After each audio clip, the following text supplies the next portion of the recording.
Doctor Sudhanshu Trivedi. माननीय सभापति महोदय, जब मैं उस दिन अपना वक्तव्य दे रहा था तो समाप्त होते समय माननीय गृह मंत्री जी ने आदेश दिया था कि जो संख्या मैंने अप्रॉक्सीमेट बताई थी उसको थोड़ा सुधार कर दे। तो आज मैं बताना चाहता हूं, पिछले लोकसभा में सबसे बड़ी जीत असम की धुबरी सीट पर 10,12,476 वोट से हुई थी और जहां सबसे बड़ा डेमोग्राफिक चेंज हुआ है। परंतु इस सुधार के साथ मैं कुछ निखार या विकार भी बताना चाहता हूं। मैं बताना चाहता हूं, पिछला लोकसभा चुनाव एकमात्र चुनाव था भारत के इतिहास का जहां बांग्लादेश के अखबार में इनकी पार्टी के एक बड़े नेता ने, डेली स्टार अखबार का नाम है, जिसमें आर्टिकल लिखा जिसका नाम था मोदी हैज टू गो। मैं पूछना चाहता हूं कांग्रेस के नेताओं को, बांग्लादेश के अखबार में यह लिखने की आवश्यकता क्यों पड़ी मोदी हैज टू गो, और इसका और जीत का क्या कनेक्शन है, यह मैं प्रबुद्ध सांसदों के विवेक के ऊपर छोड़ता हूं। और मैं दूसरी बात कहना चाहता हूं, यह चिंता सिर्फ हमारी नहीं थी सभापति महोदय। मैं एक वाक्य कोट करना चाहता हूं और वाक्य है, the infiltration has become a disaster now. I have both the Bangladeshi and Indian voter list. This is a very serious matter. I would like to know when it would be discussed in the House. Sir आपको पता है किसने बोला था? ममता बनर्जी 4 अगस्त 2005 इसी भारत की संसद में बोला गया। अब बताइए, तब ये कहते थे और आज ये कर रहे हैं। इसे कहते हैं कि देख तेरे संसार की हालत क्या हो गई भगवान, कितना बदल गया इंसान। अब मैं यह भी कहना चाहता हूं, इसी भाव के अनुसार जो पूरे संसद का विचार था, जब माननीय गृह मंत्री जी सीए का विचार प्रस्ताव लाए तो उस समय पूरे देश में शाहीन बाग बनाने का प्रयास किया गया और नाना प्रकार के आरोप प्रत्यारोप लगाए गए कि अमुक को क्यों नहीं दिया जा रहा है, दूसरे को क्यों नहीं दिया जा रहा है। तो मैं बताना चाहता हूं, जो लोग हमसे उस समय पूछते थे कि सीए का लेजिस्लेशन जो होम मिनिस्ट्री लाई थी उसमें परसिक्यूशन क्यों नहीं दिख रहा था, तो मैं उनसे कहना चाहता हूं, अब तो कम से कम बांग्लादेश की घटनाओं के बाद माफी मांगनी चाहिए कि परसिक्यूशन नहीं दिखाई पड़ रहा था जिन लोगों को। उनके लिए मैं अटल जी की कविता की वो पंक्ति कोट करना चाहता हूं कि जिनके लाशों पर पग धरकर आजादी भारत में आई, वो अब तक है खाना बदोश, गम की काली आंधी छाई। हिंदू के नाते उनका दुख कहने में तुम्हें लाज है आती, तो सीमा के उस पार चलो सभ्यता जहां कुचली जाती। मगर अफसोस की बात यह है सभापति जी, जब ये सीमा के पार जाते हैं तो क्राइम अगेंस्ट ह्यूमैनिटी शब्द गाजा के लिए लिखते हैं अपने ट्वीट में, बांग्लादेश के लिए नहीं लिखते हैं। उससे भी साफ समझ में आ जाता है कि सीमा के पार इनकी दृष्टि कहां और किस रूप में आती है।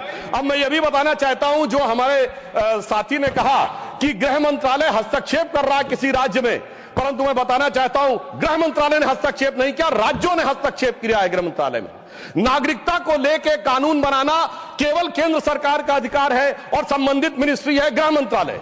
और जब नागरिकता को लेकर सीए कानून बना तो एक नहीं अनेक राज्य विधानसभाओं ने उसके विरुद्ध प्रस्ताव पारित किया।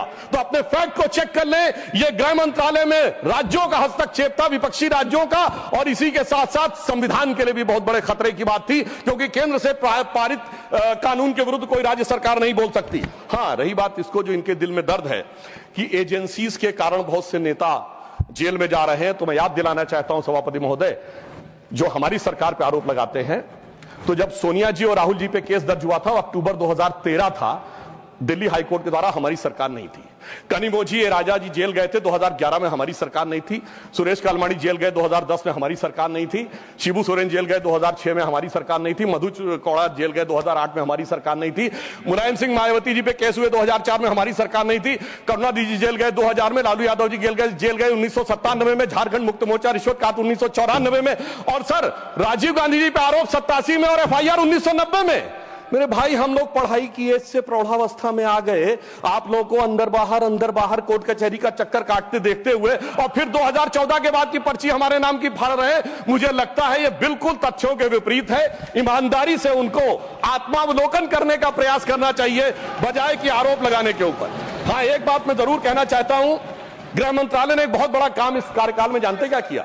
इस देश को वास्तविक रूप में सेकुलर बना दिया, समग्र रूप से सेकुलर बना दिया। सर वो क्या था, 1976 में जब कॉन्स्टिट्यूशन अमेंडमेंट करके सेकुलर वर्ड जोड़ा गया कॉन्स्टिट्यूशन में, तो कश्मीर की विधानसभा ने उसे एक्सेप्ट नहीं किया था।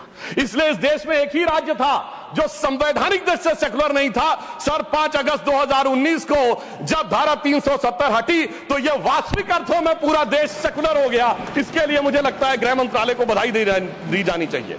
और एक और मैं बात कहना चाहता हूं सर, अभी विश्व का सबसे बड़ा आयोजन कुंभ मेला हुआ, इसके लिए उत्तर प्रदेश की सरकार की तो प्रशंसा की जा सकती है, इसमें कोई दो राय नहीं है, परंतु यह भी सत्य है सर, इतना बड़ा आयोजन हुआ और किसी प्रकार की कोई अप्रिय घटना, एक दुर्घटनावश होने वाली उस भगदड़ के अलावा क्या कोई गोली चली, कोई पटाखा फूटा, कोई सुरक्षा को लेकर अटैक हुआ? यदि यह नहीं हुआ तो मैं मानता हूं इसके लिए सुरक्षा एजेंसियों की सतर्कता और उसके लिए गृह मंत्रालय की जो सजगता थी वो भी बधाई का पात्र है।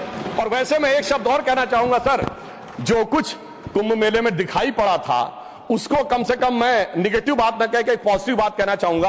अनेक विदेश से लोग आए, 66 करोड़ लोग आए, लाखों लोग विदेश से आए, 73 देशों के राजनयिक आए, 100 से अधिक लोग आए और वो आकर यहां देखकर क्या चौंक जाते थे सभापति महोदय। कोई कहता था दुनिया में सब कुछ पैसे के लिए होता है, मार्क्स, तो कोई कहता था सब फिजिकल प्लेजर के लिए होता है, फ्रायड, तो कोई कहता था नेम एंड फेम के लिए होता है। परंतु जब हमारे यहां नागा सन्यासियों को देखते थे तो पश्चिम के लोग आके जानते कि वो चौंक जाते थे। उसे एक पंक्ति में कहूं कि वो सुख खोजे भौतिकता में, मदिरा में मांस की बोटी में, ये भस्म रमाए अपने तन पर खुश हैं सिर्फ लंगोटी में।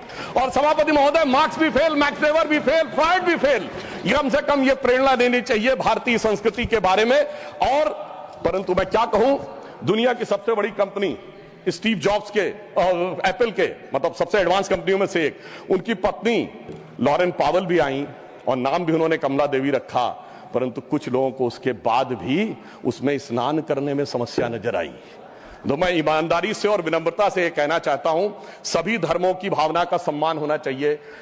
गंगा जल का सिर्फ सम्मान हमारे धर्म में नहीं है, काबा में भी एक आबे जमजम है और वहां के जल को भी वैसे ही पवित्र माना जाता है और माना जाता है कि उससे पाप कटते हैं। जब आप वेटिकन जाते हैं तो पोप भी आपके ऊपर जल छिड़कते हैं और कहते हैं this removes you from all the sin. मैं चुनौती से कहता हूं, इनमें से कोई किसी के बारे में बोल सकता है? सबका सम्मान करिए परंतु सनातन का अपमान मत करिए। मैं मानता हूं कि इरेडिकेशन ऑफ सनातन धर्म आपका विचार है, परंतु उसे कम से कम अपने राजनीतिक वक्तव्यों में आप आने का प्रयास मत करिए। परंतु मैं एक बात और कहना चाहता हूं, अभी हमारे डीएमके के लोग डिलिमिटेशंस के बारे में बोल रहे थे, उनकी कंसर्न समझी जा सकती है, परंतु मैं सिर्फ एक बात कहूं सर, जनसंख्या का यदि उनको लगता है कि किसी जगह विचार बढ़ रहा है संख्या और किसी जगह नियंत्रित है, चूंकि उन्होंने नियंत्रित की है, तो सर ये सिर्फ ज्योग्राफी पर ही है कि सोसाइटी पर भी लागू होगा। अगर किसी समूह ने, धार्मिक समूह या मजहबी समूह की जनसंख्या बढ़ी है और दूसरे ने नियंत्रित किया है, सर वहां पर तो नहीं चर्चा होनी चाहिए, सिर्फ ज्योग्राफी पे होनी चाहिए, सोसाइटी पे नहीं होनी चाहिए। और मैं ईमानदारी से कहना चाहता हूं, यदि विचार जनसंख्या नियंत्रण का कानून लाने का समर्थन करिए तो मुझे लगता है इस विषय के ऊपर ईमानदारी से काम करने का प्रयास करना चाहिए। अब मैं एक और बात कहना चाह रहा हूं सर, टैक्स कहना चाह रहा हूं कि राज्यों का समन्वय भी केंद्र सरकार के गृह मंत्रालय के अंडर में आता है, परंतु राज्यों का समन्वय का विषय दोनों तरफ से होता है। राज्यों के ऊपर भी दायित्व है समन्वय का और केंद्र के ऊपर भी दायित्व है। इसीलिए मैं कहना चाहता हूं, परंतु जब ऐसी बातें उठती हैं कि किसी राज्य का कोई मंत्री कहता है कि टैक्स कलेक्शन वहां ज्यादा हो रहा है तो हमें अलग हो जाना चाहिए, तो किसी राज्य का मंत्री उत्तर भारत के किन्हीं राज्यों के लिए या बिहार के लिए आपत्तिजनक बातें कहना शुरू करता है, इससे राज्यों का जो समन्वय है वो गिरता है। और मैं कहना चाहता हूं सर, समन्वय का सबसे दुखद उदाहरण था इसी संसद के एक सदस्य ने छत्तीसगढ़, राजस्थान और मध्य प्रदेश में हमारी जीत के बाद इस सदन के नहीं, दूसरे सदन के सदस्य ने यह शब्द बोला था कि भाजपा सिर्फ गोमूत्र वाले राज्यों में जीत सकती है। तो मैं उनको बताना चाहता हूं सर, जिनके की दिमाग में मैकाले और मार्क्स का वायरस भरा है, तो उन्हें बताना चाहता हूं कि गोमूत्र का anti bacterial, anti fungal, anti cancer के लिए मेडिसिनल पेटेंट है और पेटेंट का नंबर है 64100059। तो मैं कहना चाहता हूं, कृपया जाके अपने मन से मैकाले और मार्क्स का मैल साफ करिए, तो राज्यों में समन्वय बहुत बेहतर ढंग से दिखाई पड़ेगा। और मैं अंत में सभापति महोदय, सिर्फ मैंने जहां से बात प्रारंभ किया था वहां पे बात को समाप्त करता हूं। एक उदाहरण देना चाहता हूं, एक फिल्म आई थी एक दौर में जिसका नाम था वेडनेसडे, जिसमें नसीरुद्दीन शाह जी ने एक आम आदमी का रोल किया था और उसमें एक सर डायलॉग था जिसमें वो कहते हैं कि जब व्यक्ति घर से निकलता है तो हर 1-2 घंटे के बाद उसकी पत्नी पूछती है ऑफिस पहुंच गए कि नहीं, चाय पी ली कि नहीं, खाना खा लिया कि नहीं, वापस आ रहे हो कि नहीं। तो उन्होंने कहा वो इसलिए नहीं पूछती कि वो जानना चाहती है चाय पिया कि नहीं, खाना खाया कि नहीं।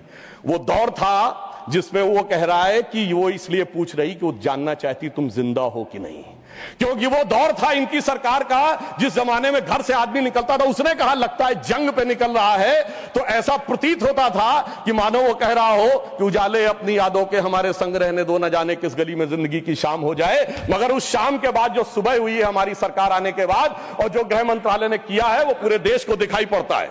तो मैं अंत में सर सिर्फ ये कहना चाहूंगा, मैं ये मानता हूं कि हमारे गृह मंत्रालय ने जो काम किया है वो संवेदना, संकल्प, समन्वय और सुदृढ़ता के साथ किया है। मणिपुर जैसे विषयों के लिए पूरी संवेदना से काम किया है, कश्मीर जैसे विषयों के लिए संकल्प के साथ काम किया है, राज्यों के साथ समन्वय के लिए समन्वय की भावना से काम किया है और आंतरिक सुरक्षा के लिए पूरी सुदृढ़ता के साथ काम किया है। और जब कठोर निर्णय लेने होते हैं और देश की सुरक्षा को लेकर कुछ कठोरता करनी होती तो कुछ लोगों को थोड़ा कष्ट जरूर हुआ होगा। उनके प्रति संवेदना व्यक्त करते हुए मैं कहना चाहूंगा, मगर उनको कहने का हक नहीं है जिनके जमाने में तबाही का मंजर दिखा था। तो मैं माननीय गृह मंत्री जी की तरफ से और अपनी सरकार की तरफ से, माननीय प्रधानमंत्री जी की तरफ से सिर्फ एक पंक्ति कह के बात समाप्त करना चाहूंगा कि चमन को सींचने में पत्तियां कुछ गिर रही होंगी, यही इल्जाम हम पर लग रहा है बेवफाई का, मगर कलियों को जिसने रौंद डाला अपने हाथों से वही दावा करे हैं अब चमन की रहनुमाई का। धन्यवाद।